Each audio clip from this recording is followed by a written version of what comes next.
Good morning বন্ধুরা, নন্দিনা blog চ্যানেলে সকলকে নতুন একটা দিনে নতুন একটা সকালে নতুন একটা ব্লগে অনেক অনেক স্বাগত আর ভালোবাসা জানি। আজকে ব্লগটা শুরু করলাম।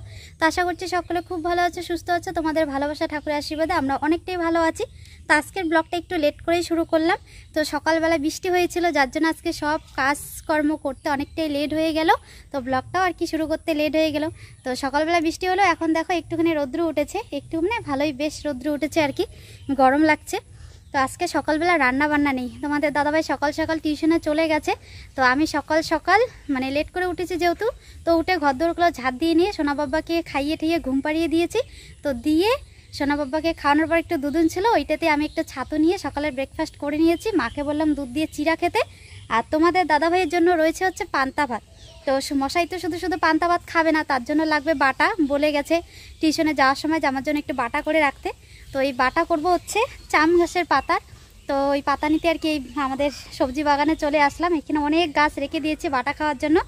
অনেকেই হয়তো তোমরা জানো না যে চাম ঘাস কোনগুলোকে বলে। তা আমরা এই যে গাছগুলো দেখতে পাচ্ছ, ভালো করে দেখাই, এগুলোকেও চাম ঘাসের পাতা বলি। আর এগুলো গাছের পাতা বাটা খেতে দারুণ টেস্ট লাগে। বাটা দিয়ে হচ্ছে গরম গরম ভাত বলো, পান্তা ভাত বলো, সব কিছুতেই খেতে কিন্তু ভীষণই ভালো লাগে। এমনি সবজির সাথেও রান্না করে খেতে ভালো লাগে। তো এগুলো পাতা দিয়ে এখানে একটু রসুন আর কয়েকটা মরিচ বেশি করে দিয়ে আমি বাটা বানাবো। তো এখানে দেখো অনেক গাছ হয়েছে, এগুলো আমি বাটা খাওয়ার জন্য গাছগুলো রেখে দিয়েছি। এই যে, তো এখান থেকেও নিয়ে নিই, কচি কচি পাতাগুলো নিয়ে নিচ্ছি। আর এগুলোর সাথে দুটো চাল কুমড়ার পাতা যদি মিক্স করে বাটা করে তাহলে বাটাটা আরও টেস্টি লাগবে, তার জন্য এখান থেকে দুটো চাল কুমড়ার পাতা নিয়ে নিচ্ছি।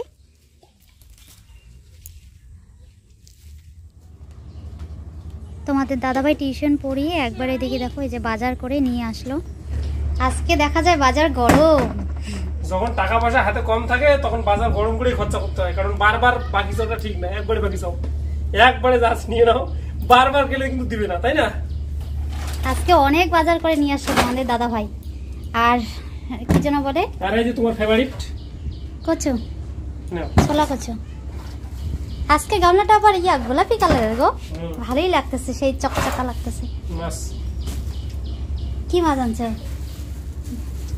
বাটা বলছি যে মাছ আনতে, তাও আবার 3টা মাছ আনছো, 3জনের জন্য 3টা। আবার কি ওই তোমাদের ওই পচা খাওয়া অভ্যাস ওই ভালো লাগে না। পচা খাওয়া।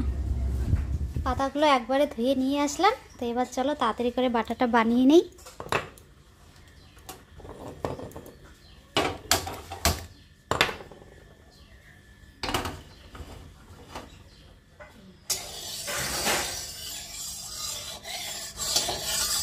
আর এই বাটাটা তোমরা যারা যারা এখনো খাওনি, তো বাড়িতে কিন্তু এইভাবে বানিয়ে একবার ট্রাই করতে পারো। যারা জানো তারা তো খাওয়া, যারা এখনো খাওনি তো তোমরা একদিন বাড়িতে বানিয়ে খেয়ে দেখবে, ভীষণই ভালো লাগে। তো একটুখানি তেল দিয়ে দিলাম, বেশি তেল লাগবে না। তো এখানে এখন লঙ্কা রসুনগুলো দিয়ে দিই। বাটাটা করতে সেরকম কিছুই লাগে না, কয়েকটা লঙ্কা দিয়ে দিয়েছি বেশি করে, আর শুধু এই কয়েকটা রসুন। লঙ্কাটা একটু বেশি দিতে লাগে এই কারণে, কারণ চাম গাছের পাতাগুলো কচুর পাতা টাইপের একটু গলায় ধরে, যার জন্য একটু ঝালটা বেশি দিতে লাগে।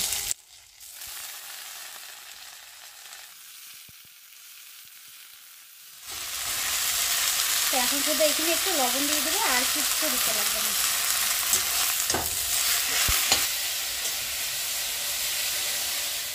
তো দেখো কতগুলো পাতা ভাজা করার পর একটুখানি আর কি হলো, একদম সামান্য একটু হয়েছে। তো চলো এগুলো আমি এখন এদিকে বাটা বানিয়ে নিই। আর তোমাদের দাদাভাই বলছে এখন নাকি শুটকি মাছ ভাজা খাবে। তো শুটকি মাছটা আর কি ওই কাঠখোলা করবে, কারণ আমারটা পছন্দ হয় না, আমাকে এখান থেকে একদম তাড়িয়ে দিল। এই শুটকি মাছ দুটো আমি নিয়েছি, এই শুটকি মাছ দুটোকে, হ্যাঁ এই শুটকি মাছ দুটোকে খালি মানে তেল ছাড়া খালি কড়াইয়ের মধ্যে ভাজবো। এই যে খালি কড়াইয়ের মধ্যে তেল ছাড়া ভাজবো, তারপরে লঙ্কা তেল লবণ দিয়ে সুন্দর করে মাখবো। আর তোমাদের দেখাবো অবশ্যই কিভাবে করি। তোমাদের দিদিভাইয়ের বাটাটা হতে হতে আমার এদিকে ভাজাটাও হয়ে যাবে। আর আমার এটা বাটলে বাটা একদম রেডি। রেডি, হ্যাঁ। খাওয়া দাওয়া করে উঠে মোছামুছি শুরু করে দিয়েছি, তার কারণ অনেক কাজ রয়েছে, তার মধ্যে দুপুরবেলা রান্নাবান্নাও রয়েছে, যার জন্য একটু তাড়াহুড়ো। তো সকালবেলা যেহেতু রান্নাবান্না নেই, ভাবলাম যে আজকে একটু ঘরদোরগুলো মুছে নেই, তার কারণ কয়েকদিন আগে মোছামুছি করেছি, তো বৃষ্টি হওয়াতে আবার নোংরা হয়ে গেছে। তো মাটির ঘরের এই একটা সমস্যা, মানে এখনই মুছবো, এখনই বৃষ্টি আসলে এখনই সব শেষ। বর্ষাকাল শুরু মানে আমার কষ্টের দিন শুরু, বিশেষ করে এই ঘর বাড়ি পরিষ্কার করা মোছামুছির দিক দিয়ে, মানে করা কাজটাকেই আবার করতে হয়।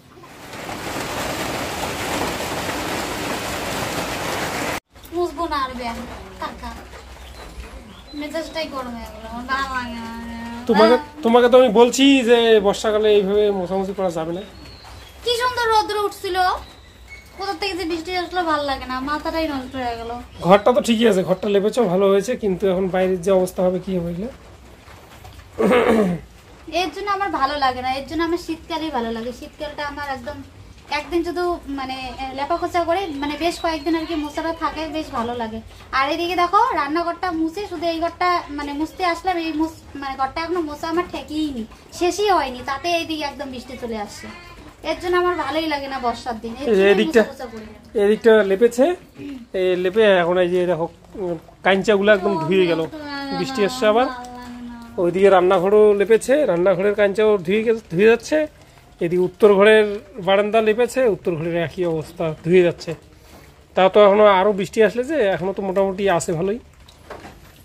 এমনিতেই মাটি নাই, কত কষ্ট করে আমি মুছতেছি শুধু গোবর দিয়া, ভালো লাগে না আমার। মানে কি বলি, আর একটা মোছার পর যে একটা দেখে যে একটা সন্তুষ্টি, একটা যে মানে কি বল, মোছার পর মানে মোছা জিনিসটা দেখে, জায়গাটা দেখে যতটা আর কি ভালো লাগে, সেই ইয়েটাই আনন্দটাই নষ্ট হয়ে গেল। বর্ষাকালটা সত্যি একদম কি বলি, আর সব দিক দিয়ে কষ্ট, কোনো কাজ করে সুখ নেই, শান্তি নেই। মোছা শেষ না হতেই বৃষ্টির কথা বলতে বলতে বৃষ্টি চলেই আসলো। এই দুঃখে মাঝে মাঝে ঘরবাড়ি নোংরা হয়ে থাকলেও, খারাপ দেখা গেলেও মোছামুছি করতে ইচ্ছা করে না। এত কষ্ট করে মুছলাম, কি লাভ হলো? দেখো বৃষ্টি হয়ে সমস্ত মোছা ধুয়ে একদম কীরকম যেন একটা নোংরা হয়ে, মানে নোংরা নোংরা লাগছে আর কি। আমি যে একটু আগে এইগুলো লেপাগোছা করেছি মনেই হচ্ছে না। বর্ষাকালটা মাটির ঘর বাড়িতে থাকতে সত্যি খুব কষ্ট হয়, কিন্তু কিছু করার নেই। কষ্ট হলেও দুঃখ হলেও এরকম করে কষ্ট করে থাকতে হবে। মনে হয় না আমাদের ভাগ্যে আর এর জন্মে পাকা ঘর বাড়ি হবে, মনে হয় না আর করতে পারবো। মোছামুছির পালা শেষ, এখন বসেছে হাঁড়ি কড়াই নিয়ে। সব থেকে মানে কঠিন একটা কাজ, অনেকটা সময় লাগে আর অনেকটা জোর দিয়ে এই কাজটা করতে হবে, যার জন্য এই কাজটা আর কি শেষে হাঁড়ি কড়াই মেজে তারপরে স্নান করব। ময়লা হয়েছে গো, সে অনেকদিন ধরে না যায় না, অনেকদিন ধরে কিছুদিন আগে তো মা বুঝে মাইজে দিছিল, বলো কয়দিনই আবার নোংরা হয়ে গেছে।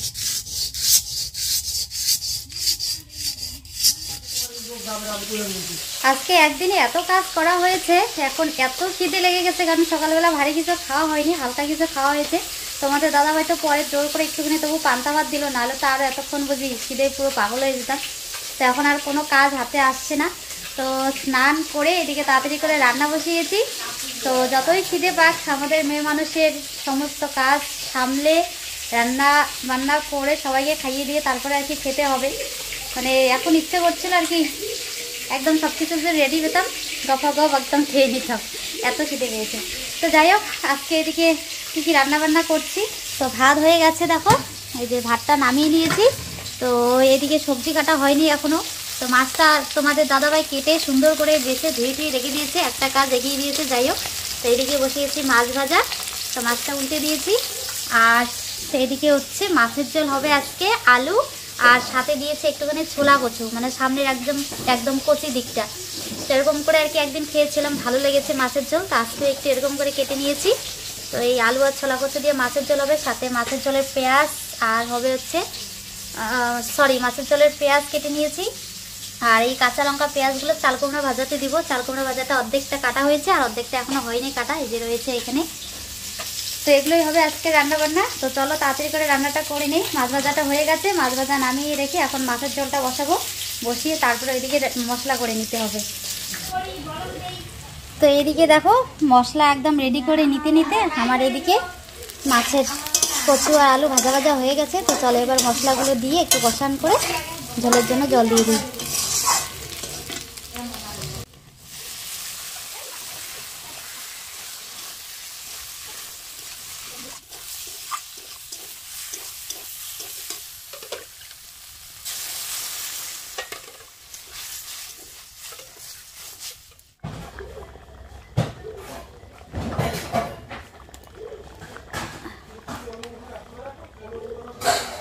মাছের ঝোল এই যে হয়ে গেছে রেডি।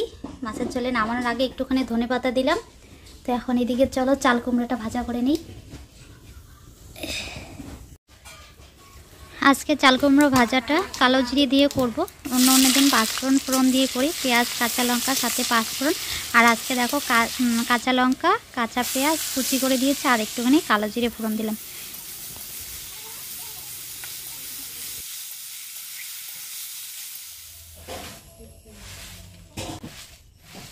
তো রান্নাবান্না সমস্ত হয়ে গেছে, সব কিছু রেডি। ভেবেছিলাম আগে খাওয়া দাওয়া করব।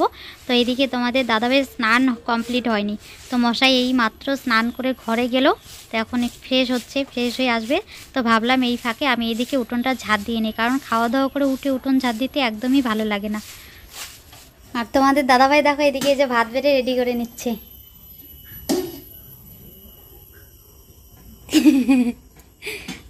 আমি কই তোমার স্নান হয়নি, ততক্ষণে ঝাঁট দিয়ে নেই। মশাই এদিকে স্নান টান করে রেডি হয়ে এসে ভাত বেড়ে নিয়েছে। এই যে সবজির ইয়ে দুটো নিয়েই আসো, এইখানে মাছের জলের গামলাটা ওই যে উপরে আছে। গরম লাগবে গরম লাগবে, একটা একটা করে আনো।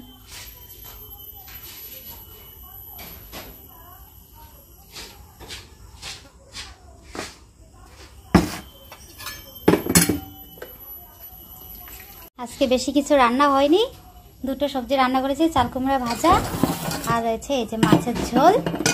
আর সকালে রয়েছে চাম ঘাসের বাটা, চাম ঘাসের পাতার হচ্ছে বাটা। চাম ঘাসের পাতাটা কম হয়ে গেছে বুঝছো? কেন? ইয়েটা বেশি হয়েছে, লাউ পাতা। কুমড়া পাতা দুইটা দিছি, আচ্ছা ওগুলো পাতাই বেশি। তো মা ওইদিকে সোনাকে নিয়ে আছে, সোনা উঠে পড়েছে। মা বললো আমাদেরকে খেতে, মা একটু পরে খাবে। তো যার জন্য এই যে তোমাদের দাদাভাইও নিয়েছে, আমার জন্য ভাত বেড়ে এনেছে। চলো খাওয়া দাওয়াটা করে নিই।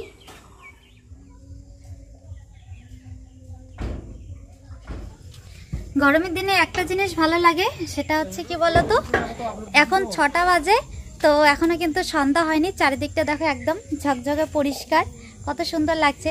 তো একদিক দিয়ে মানে আজকে অনেকটা টেনশনে পড়ে গিয়েছিলাম, তার কারণে একটু আগে আকাশটা এতটাই খারাপ করেছিল, মানে এমন অন্ধকার করেছিল, আমি তো ভেবেছিলাম ভীষণ হয়তো ঝড় বৃষ্টি হবে। তো যাই হোক, ওই হাওয়া দাওয়াতে আকাশের পুরো মেঘ একদম কেটে গেছে। এখন দেখো এই যে পরিষ্কার আকাশ একদম ঝকঝকে। তো মানে খাওয়া দাওয়া করার পর আবার স্নান করলাম, তখন তো মানে স্নান করাটা খুব একটা ভালো হয়নি। তাড়াতাড়ি করে স্নান করে নিয়ে মানে সিঁদুর টিঁদুর কিচ্ছু পরিনি, ক্রিম ট্রিমও মুখে দেয়নি, অমনি তাড়াহুড়ো করে রান্না করে চলে গেছি। তো রান্না টান্না করলাম, প্লাস ঝাড় ঠাড় দিলাম, সব কিছু তাড়াহুড়ো করে আর কি। এতটাই গরম লেগে গিয়েছিলো, পুরো শরীর ঘেমে গেছে। আর যেদিকে যাচ্ছে শুধু মানে মশা কামড় দিচ্ছে। তো যার জন্য খাওয়া দাওয়া করে উঠে সোনা বাবাকে খাইয়ে ঠাইয়ে দিয়ে আবার এই যে স্নান করে এতক্ষণে একটু ফ্রেশ হলাম, মানে এতক্ষণে একটু সাজুগুজু করলাম। আর মাথাটা দেখো ভালো করে চিরুনি করাই হয়নি, তার কারণ কি বলতো, মাসির বাড়িতে সেদিন আমাদের চিরুনিটা রেখে এসেছি, তো কয়েকদিন ধরে আর কি চিরুনি করা হচ্ছে না ঠিকঠাক করে। তোমাদের দাদাভাইকে বলেছিলাম আজকে বাজার থেকে চিরুনি নিয়ে আসতে, মশাই চিরুনি আনতে ভুলে গেছে, এত এত বাজার করেছে। হ্যাঁ, মুখে দেওয়া ক্রিম ট্রিম সবকিছু এনেছে, কিন্তু আমার ওগুলো এখনো রান্না করে পড়ে আছে, ওগুলো এখনো গোছানোই হয়নি। ভাবলাম একটুখানি আর কি রেস্ট নিয়ে নেই, বিশ্রাম করি, তারপরে ওগুলো পরে গোছাবো। রাত্রের তো মানে কি যেন বলে, রাত্রে তো সেরকম কাজ বাজ নেই, রান্না বান্না নেই, তো একটু পরেও আর কি করতে পারবো ওগুলো। তো যাই হোক, এখন ভালো লাগছে। যদি বৃষ্টিটা হতো, বিকেলবেলা বৃষ্টি হলে একদম ভালো লাগে না, একদম কাদা কাদা হয়ে যেত, ঘর থেকে বেরোনো যেত না। তো এখন একটু বিকেলবেলা হাঁটাহাঁটি করা যাবে, আজকে যেহেতু কাজ নেই, সব কাজ সেরে ফেলেছি, তো বিকেলবেলাটা একটু ঘুরতে পারবো, তাই না? তো এদিকে যে মাম্মাম দেখো ঘুরতে বেরিয়েছে, এই যে দিদি আর মাম্মাম ঘুরতে যাচ্ছে। তোমাদের দিদিভাই এখন ছোট্ট বাচ্চা হয়ে গেল, এখন এই যে ঢুল খেলবে। অনেকদিন থেকে খেলে, ডেইলি খেলো তাও তাই। যাই হোক, তোমাদের দিদিভাই প্রত্যেকদিন ঢুলে বসে, সকালে দুপুরে বিকালে। কেমন ঝাড় দেওয়াই হয়নি গো, আকাশটা খারাপ করছে দেখে তাড়াতাড়ি করে স্নান করে নিলাম, জায়গাটা ঝাড় দিয়ে পরিষ্কার করাই হলো না। মাম্মাম এখানে দেখো দুপুরবেলা আর কি খেলছে, ওর বন্ধু বান্ধব নিয়ে এসে একদম কত যে জঙ্গল টঙ্গল নিয়ে এসে এখানে এত নোংরা করে রাখছে, কি বলবো। প্রত্যেক দিনই সকাল বিকেল ঝাড় দেওয়া হয়, তো আজকে আকাশ খারাপ দেখে ঝাড় দেওয়া হলো না, জায়গাটা একটু নোংরা নোংরা লাগতেছে, তাই না? খাচ্ছে সোনা, খাও, গুড বয়। গুড বয় মানে একদম গুড বয়। আজকে সোনা বাবার হাতে খাচ্ছে, রোহান সোনা আজকে বাবার হাতে খাচ্ছে, লক্ষ্মী হয়ে। দেখো একদম দুষ্টু করছে না, কি সুন্দর খাচ্ছে, পুকু পুকু করে খাচ্ছে। দুপুরবেলাও দুধুন খাইয়েছে। খুব সুন্দর খায় আমার বাবা, জানো তো তোমরা? তোমরা খাবে? তোমরা কেউ খাবে? দেখো বাবা, কেউ খাবে, কেউ খাবে, কেউ একজন তো খাবে। না না না না, দিব না, আমরা দিব না, আমরা খাবো না। সব আমার রোয়ান সোনা খাবে বলো। এ পড়ে গেল বাবা, পড়ে গেল। ডিস্টার্ব হয়ে গেল কিন্তু, এমনি কিন্তু ডিস্টার্ব হয়ে গেছে। গুড বয়, আমার সোনা কি সুন্দর করে খাচ্ছে, কুকু কুকু করে খাচ্ছে। ই বাবা, মুখটা কিরকম হয়েছে সোনা তোমার? তুমি ননি চোর করে খাইছো, ননি মাখন চোর করে খাইছো, মাখন। বন্ধ, ডোন্ট ডিস্টার্ব, তাই তো? Don't disturb. না, ডিস্টার্ব করবো না সোনা, ডোন্ট ডিস্টার্ব। আমরা এখন খাচ্ছি, আমাদেরকে কেউ ডিস্টার্ব করবে না, বলো। সত্যি আজকে সোনা কিন্তু একদম লক্ষ্মী হয়ে খাচ্ছে। ও এরকম করে বসে খাই না, খাওয়ার সময় একদম ছটফট করে, শুধু মাথা এদিক সেদিক, খাবে না। আর আজকে দেখো কি সুন্দর করে নিজেই হা হা করে খাচ্ছে। তো চলো বন্ধুরা, আজকে সোনার খাওয়া দিয়ে ভিডিওটা শেষ করছি। দেখা হচ্ছে পরবর্তী ব্লগে। ততক্ষণ সকলে সুস্থ থেকো, ভালো থেকো। তো আজকের জন্য চলো, টাটা, বাই বাই।